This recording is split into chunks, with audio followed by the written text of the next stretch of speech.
पिछले एपिसोड में यूसुफ को शबाना की जगह एक बहुत ही भयानक चेहरा नज़र आता है।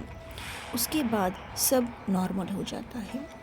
यूसुफ के घर आने के बाद नए दूल्हा दुल्हन का बहुत जमकर स्वागत होता है। शबाना और यूसुफ अपने कमरे में होते हैं, तभी बाहर से रोने की आवाज़ें आने लगती है। अब आगे कोई ज़ोर ज़ोर से दरवाज़ा बजा रहा होता है और यूसुफ को बुला रहा होता है। शबाना और यूसुफ दोनों डरकर एक दूसरे को देखने लगते हैं और यूसुफ आगे बढ़कर दरवाज़ा खोलता है तो यूसुफ की अम्मी यूसुफ को नीचे चलने को कहती है। यूसुफ उन्हें पूछता है तो रोती हुए अम्मी कहती है, दादाजी को हार्ट अटैक आया है और उनकी कंडीशन बहुत ही ख़राब है, तो जल्दी से तुम्हें और भाई को हॉस्पिटल जाना पड़ेगा। तुम्हारा भाई ऑलरेडी कार निकालने के लिए गया है।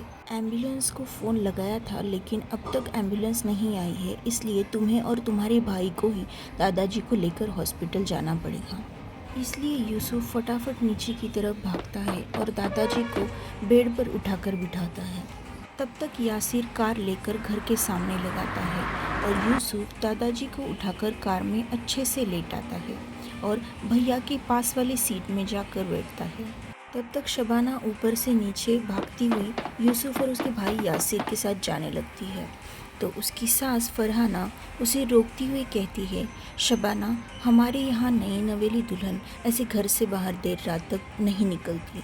उस पर शबाना बोलती है, अम्मी, मैं जानती हूँ कि इस समय मेरा बाहर निकलना सही नहीं है, पर अम्मी, दादाजी की तबीयत ठीक होना ये ज़रूरी है और हॉस्पिटल में अपना कोई डॉक्टर होता है तो किसी चीज़ का टेंशन नहीं होता।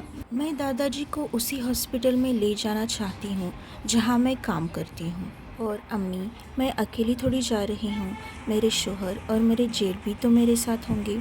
आप बिल्कुल चिंता मत करो, ओके। उसकी सास को भी उसकी बात सही लगती है।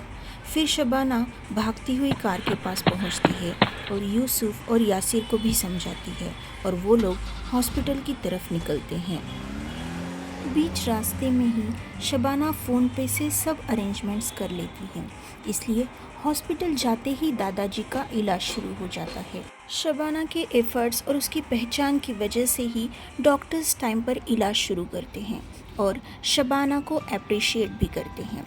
यूसुफ को शबाना पर बहुत गर्व महसूस होता है। यासिर तो यूसुफ से कहता है, यार तेरी वाइफ तो तेरे जैसी ही है, तुम दोनों सच में मेड फॉर ईच अदर हो। ये सुनकर यूसुफ बड़ा खुश होता है। थोड़ी देर बाद शबाना जाकर देखती है कि दादाजी की हालत कैसी है और सब कुछ ठीक होता है, तो बाहर आकर दोनों भाइयों को बोलती है और तीनों मिलकर दादाजी को मिलने के लिए जाते हैं। दादाजी ने शादी की वजह से ठीक से आराम नहीं किया था, उन्हें थकावट महसूस हो रही थी, फिर भी उन्होंने रेस्ट नहीं ली थी, इसलिए उन्हें ये हार्ट अटैक आया था। डॉक्टर ने कुछ दिन के लिए उन्हें अंडर ऑब्जर्वेशन में रहने को कह दिया, इसलिए अभी कुछ दिन के लिए दादाजी को एडमिट करना था। शबाना दोनों भाइयों को वहीं छोड़कर फॉर्म फिल करवा कर लेती है और उसकी जूनियर असिस्टेंट डॉक्टर को वहां अपॉइंट कर देती है। यूसुफ घर पे फ़ोन करके सबको समझा देता है कि अब दादाजी नॉर्मल है, लेकिन उन्हें एडमिट करना पड़ेगा। घर वाले भी राहत की सांस लेते हैं। अब रात के 2 बज चुके थे। यूसुफ और यासिर अब भी दादाजी के पास बैठे हुए होते हैं। शबाना बाहर बैठती है और अपने हाथों को देखती हुई सोचती है कि कितना कुछ हो गया मेरी लाइफ में इन दिनों में। चंद पलों में मेरी ज़िंदगी बदल गई।